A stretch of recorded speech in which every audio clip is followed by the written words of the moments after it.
ng taong mahal ko. Sa buhay, iniwan ako.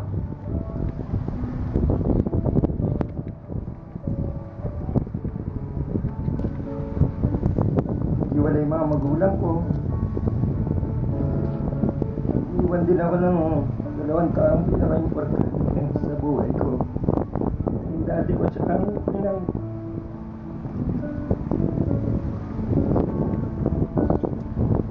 Yung mga panahong yun, lagi yung tinatanong sa sarili ko at sa Diyos, bakit?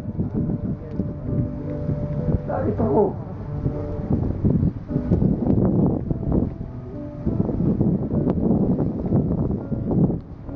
Meron ng iba na wala ako at silang masaya. Natuto akong tanggapin na siguro nga ito yung makapalaan ko. Siguro nga hindi ako karapat-dapat paging masaya sa buhay. Sa loob ng 34 na taon, mabibilang ko lang sa akin na naalala kong sila ng hindi at sumaya.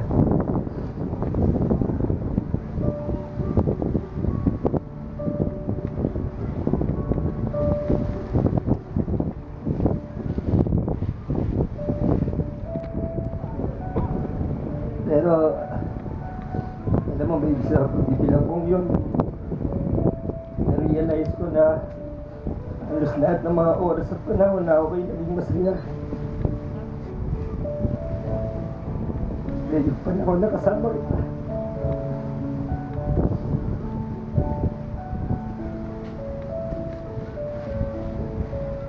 Matagal na pala ako sinagot ng Diyos sa aking mga tanong. Di lang ako nagmamatsyag at nakikinig sa Kanya. Meron din pala ako tulad ng iba. Pasigit pa. Maraming salamat sa pagbibigay na sa buhay ko. Sa loob ng 3 taon. Kahit hindi naging madali ang lahat, hindi mo ako nakalimutan bigyan ng ngiti.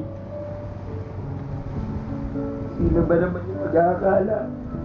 Ang 2 taong matala mag-aaway. Ngayon, nasa harap ng Diyos at nagpapahiwatig ng pagmamahal sa isa't isa.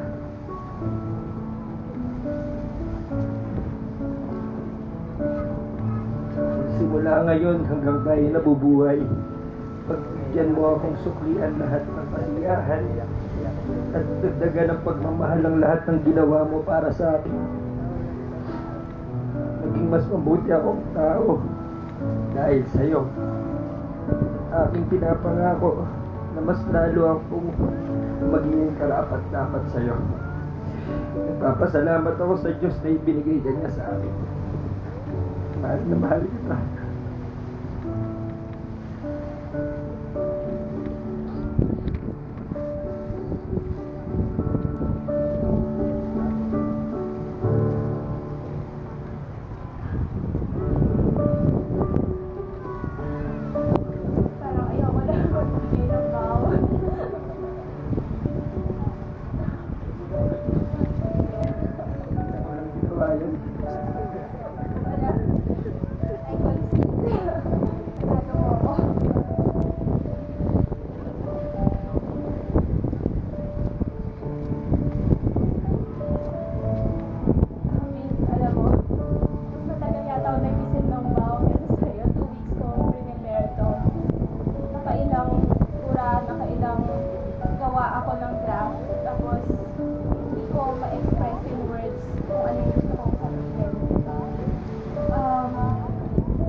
Honestly, I only have a one-liner vow for you, and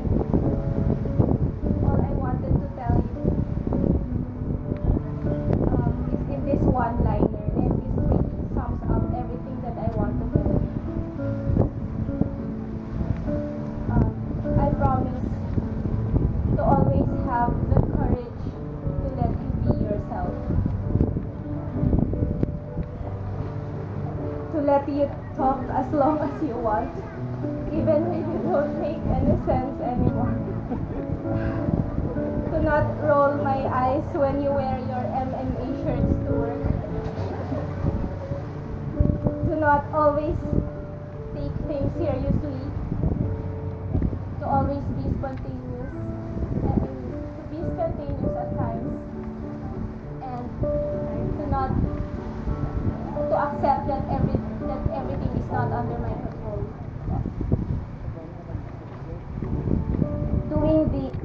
Doing these things is not easy, but you know that it wasn't easy at all. Siguro one-liner lang siya, pero ang dami natin pinagdaanan, and yun lang naman eh. I just need to have the courage to let you be yourself. I will always love and trust and respect you just the way you are. And I promise to create a family with you. A happy one. Intact, spontaneous, quirky, fun-loving family.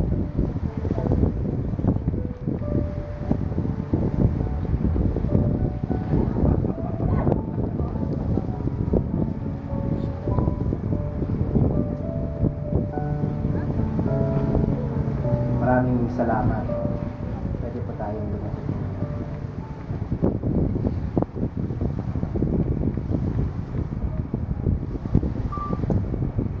Mga kapatid, samahan niyo po ako sa isang dalangin. Panginoon, minsan pa inyo nga pong napakinggan ang mga salita na nanggagaling sa kaibuturan ng kanilang mga puso.